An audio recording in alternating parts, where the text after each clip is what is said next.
Hi வணக்கம் நண்பா, welcome to take care YouTube channel. நாங்கள் இந்த வீடியோவில் ஷேர் ஸ்பிளிட் என்ன, ஷியாமக்கல்ல என்ன ரீசனுக்காண்டி ஷேர் ஸ்பிளிட் நடக்கிறது, அதே நேரம் லாஸ்ட் 1 வீக்காக பார்த்தீங்கன்னா அதான் டிசம்பர் 19ஆம் தேதியிலிருந்து ஏசிஎல் கேபிள் ஷியாமக்கல்ல ஆக்டிவ்ல இல்லை.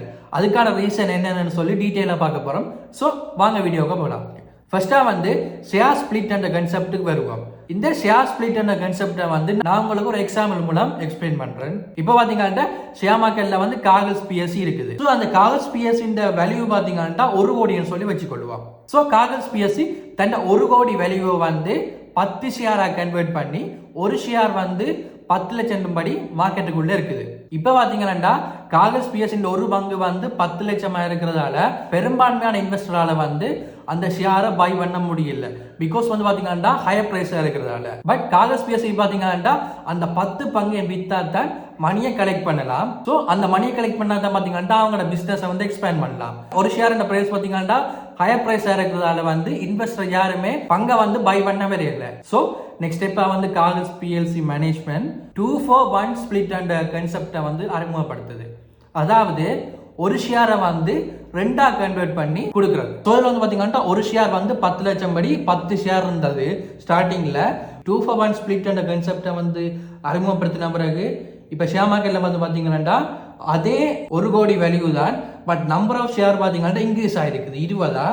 அதே நேரம் பாத்தீங்கன்னா ஒரு ஷேர் பிரைஸ் 5 லட்சம் ஆயிருக்குது. இது எப்படி நடந்ததுன்னு சொல்லி பாத்தீங்கன்னா ஒரு பங்கை 2ஆ டிவைட் பண்ணி கொடுக்க ஒரு ஷேர் வேல்யூ பாத்தீங்கன்னா 10 லட்சத்துல இருந்து 5 லட்சமா குறையும். இன்னும் உங்களுக்கு ஈஸியா வழங்கணும்னா ஒரு வட்டை கேக் இருக்குது. அந்த வட்டை கேக் நான் 10 துண்டா கட் பண்ணி ஒரு துண்டு 10 லட்சம் படி விற்கிறேன்.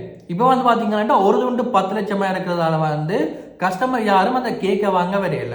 சோ நான் என்ன செய்யறேன்னு சொல்லி பாத்தீங்கன்னா அந்த ஒரு துண்டை இன்னொரு துண்டா ஆக்குறேன். அப்படி பாத்தீங்கன்னா மிச்சம் 9 துண்டையும் எக்ஸ்ட்ரா இன்னொரு துண்டா கட் பண்ணி ஆக மொத்தம் பாத்தீங்கன்னா இப்ப 10 துண்டும் 2 துண்டா வெட்டுப்பட்டு இப்ப பாத்தீங்கன்னா டோட்டல் 20 துண்டு இருக்குது. இப்ப பாத்தீங்கன்னா நான் ஒரு துண்டு 5 லட்சம் படி மார்க்கெட்ல விடுறேன். இந்த நேரம் பாத்தீங்கன்னா நிறைய கஸ்டமர் அந்த கேக்கை வாங்கிட்டு போறாங்க. சோ இதே கான்செப்ட் தான் பாத்தீங்கன்னா இங்கேயும் நடக்குது. அதாவது ஸ்டார்ட்ல பாத்தீங்கன்னா 10 லட்சம் கேட்க இன்வெஸ்டர் யாருமே இன்வெஸ்ட்மெண்ட் பண்ண வரையில.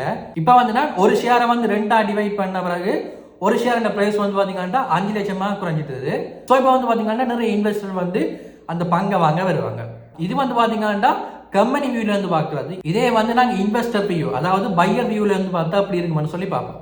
இப்ப ஜோன் கீல்ஸை உதாரணம் எடுத்துக்கொள்றேன். இப்போ பாத்தீங்கன்னா ஜோன் கீல்ஸ் ஒரு பங்கு 1000 ரூபாய் படி இருக்குது. நான் 100 பங்கு 1000 ரூபாய் படி மொத்தமா பாத்தீங்கன்னா 1 லட்சத்துக்கு இன்வெஸ்ட்மெண்ட் பண்றேன். இப்போ பாத்தீங்கன்னா zone Keells management 5-for-1 split என்ற கன்செப்டை இம்ப்ளிமெண்ட் பண்ணுது. அதாவது ஒரு ஷேரை 5ஆ பிரிச்சு கொடுக்குது. ஸோ நான் பாத்தீங்கன்னா 100 பங்கு வாங்கி இருந்தேன்.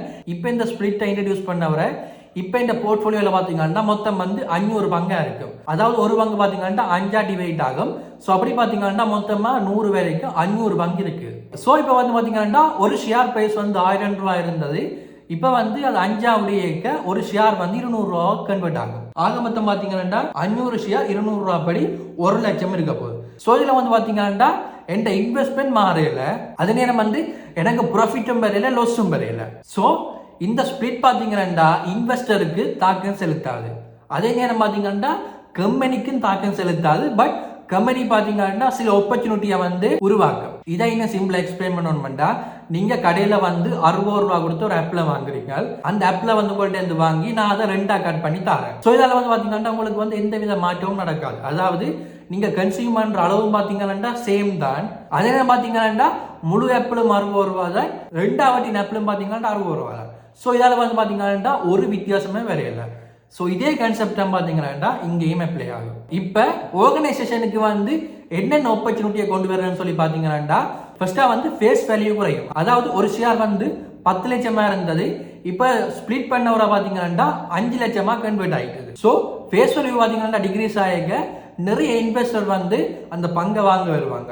அதே நேரம் பாத்தீங்கன்னா வால்யூமும் கூடும். அதாவது முதல்ல பாத்தீங்கன்னா 10 பங்கு தான் இருந்தது. இப்ப பாத்தீங்கன்னா 2-for-1 என்ற கன்செப்டை இன்ட்ரடியூஸ் பண்ணிக்க இப்போ 20 பங்கா இருக்குது. ஸோ அந்த வால்யூம் பாத்தீங்கன்னா கூடும்.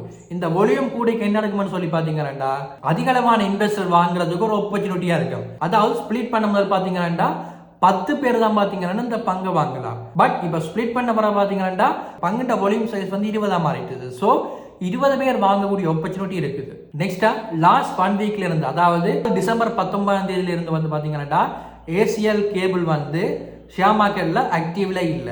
அதுக்கான மெயின் ரீசன் என்னன்னு சொல்லி பாத்தீங்கன்னா அவங்க வந்து தங்களோட கம்பெனில ஷேர் ஸ்பிளிட்டை வந்து இம்ப்ளிமெண்ட் பண்றாங்க. அதாவது இதுல வந்து பாத்தீங்கன்னா தெரியும், இது வந்து அக்டோபர் 9, 2025ஆம் ஆண்டு ஏசிஎல் கேபிளால ஒபிஷியலா பப்ளிஷ் பண்ணப்பட்ட ஒரு டாக்குமெண்ட் தான். இதுல வந்து பாத்தீங்கன்னா அக்டோபர் 9ஆம் தேதி நடந்த போர்ட் ஆஃப் டைரக்டர் மீட்டிங்ல வந்து ஒரு டிசிஷன் எடுத்திருக்காங்க. Ordinary share be subdivide into 3 ordinary share.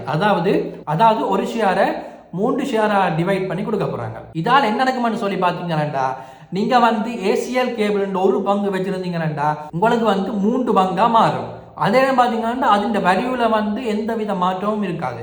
இப்போ உதாரணமா நான் வந்து பாத்தீங்கன்னா ஏசிஎல் கேபிள் பங்கை வந்து ஆல்ரெடி வாங்கி இருந்தேன். சோ நான் அதை பேஸா வச்சுக்கணும் நான் உங்களுக்கு எக்ஸ்பிளைன் பண்றேன் என்ன நடக்கும்னு சொல்லி. இந்த ஏசிஎல் கேபிள் பாத்தீங்கன்னா டிசம்பர் 19ஆம் தேதியில இருந்து டிசம்பர் 28ஆம் தேதி மட்டும் ஷேர் மார்க்கெட்ல ஆக்டிவ்ல இருக்க மாட்டாங்கன்னு சொல்லி சிஎஸ்சி வெப்சைட்லயே போட்டிருக்கு. சோ டிசம்பர் 29 பாத்தீங்கன்னா, அதாவது அடுத்த திங்கட்கிழமை பாத்தீங்கன்னா மார்க்கெட்ல வந்து திருப்பி ரீஎன்ட்ரி ஆறாங்க. அப்படி திருப்பி மார்க்கெட்ல வார சந்தர்ப்பத்தில் பாத்தீங்கன்னா இந்த போர்ட்ஃபோலியோ வந்து எப்படி இருக்குமான்னு சொல்லி பார்ப்போம். ஸோ நான் வந்து பாத்தீங்கன்னா டிசம்பர் மாதம் 5ஆம் தேதி 10 பங்கு வாங்கியிருந்தேன். ஒரு பங்கு பாத்தீங்கன்னா 238 ரூபா படி கமிஷன்லாம் சேர்த்தப்பறம் பாத்தீங்கன்னா ஒரு பங்கு வந்து 241 ரூபா 42% படி வாங்கியிருந்தேன். டோட்டலா பாத்தீங்கன்னா 10 பங்கு. ஸோ இந்த டோட்டல் நெட் அமௌண்ட் பாத்தீங்கன்னா 2414 ரூபா 25%. ஸோ இதான் பாத்தீங்கன்னா நான் வந்து 5ஆம் தேதி பர்ச்சேஸ் பண்ணிக்க இருந்த பங்கின் அளவும் நெட் அமௌண்ட்டும். ஸோ இப்போ ஏசிஎல் கேபிள் வந்து 29ஆம் தேதி மார்க்கெட்ல வரைக்கும் இந்த போர்ட்ஃபோலியோ வந்து பாத்தீங்கன்னா 30 ஷேர் 80 ரூபா 48% படி 2414 ரூபா 25% இருக்க போகுது. ஸோ இதில் வந்து பாத்தீங்கன்னா நான் இன்வெஸ்ட்மெண்ட் பண்ண அமௌண்ட் வந்து மாறாது. பட் இந்த பங்குன்ற வால்யூம் பாத்தீங்கன்னா 10ல இருந்து 30க்கு அதிகரிச்சிருக்குது. ஸோ அப்படி அதிகரிக்க பாத்தீங்கன்னா ஷேர் பிரைஸ் வந்து 80 ரூபாய்க்கு டவுன் ஆயிருக்குது.